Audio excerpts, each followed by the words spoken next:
good morning, everyone. Morning. So I'm going to start everything off by who here has heard the term bronchitis or knows what it is? All right, cool. So everyone, pretty much everyone. So if you see me around campus, you've probably heard me first.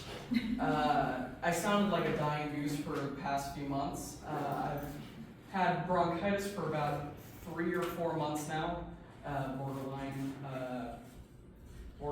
chronic bronchitis.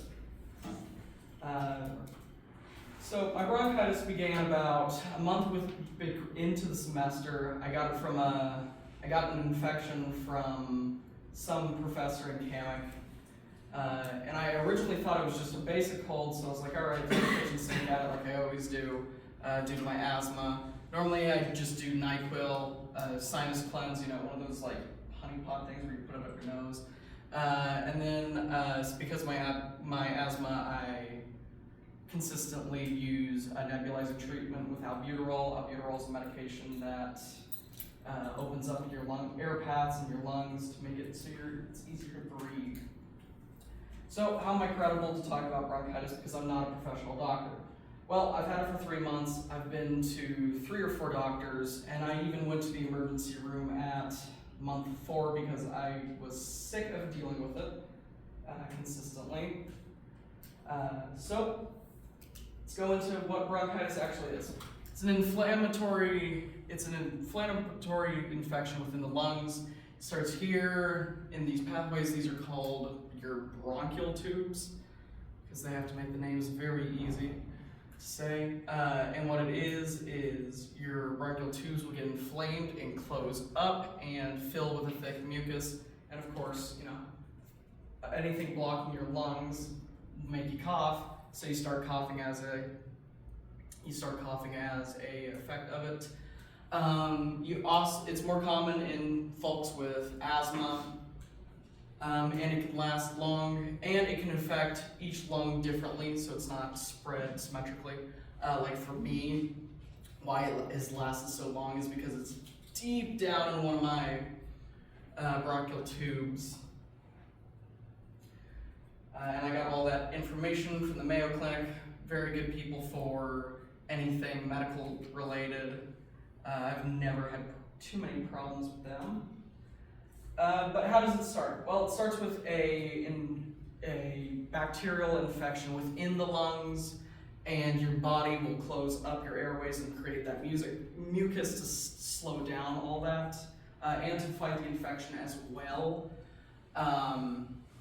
It mainly does it to trap the infection inside the mucus, and then your immune system will just kill it, and then you cough up the killed infection and whatever blood cells or whatever that fights it.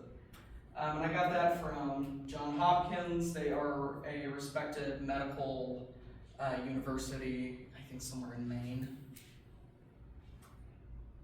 But how do you treat bronchitis? Well, there's many ways that you can treat it. Drink a lot of fluids to help make sure that mucus doesn't thicken up as much so you can actually breathe. Eat a healthier diet. For college students, it's a little bit harder to do, but get plenty of rest, allow your body to fight off the infection as it needs. A lot of medications. You can use mucus thinners, that helps a lot, that helped me a lot. And antibiotics and steroids. Antibiotics work semi-well. Steroids work the best though. Don't smoke, of course. Exercise regularly, and then treat any other symptoms from it like chest pain, high temperatures with over-the-counter medications like NyQuil, Tylenol, and Advil. Got that from the American Lung Association. American Lung Association, very good source. But let's start to wrap things up. Bronchitis is an infection started in the lungs, caused by an infection. Use different treatments like antibiotics, steroids. For me, I ended up having to go to the hospital and they x-rayed me and then I had to get a CT scan for it, whole bunch of different things to treat it. It's finally, for me, it's starting to clear up a little bit, like I'm able to actually speak here today without coughing, and then you figure out everything that goes on. Thank you so much for your time, and a weird time.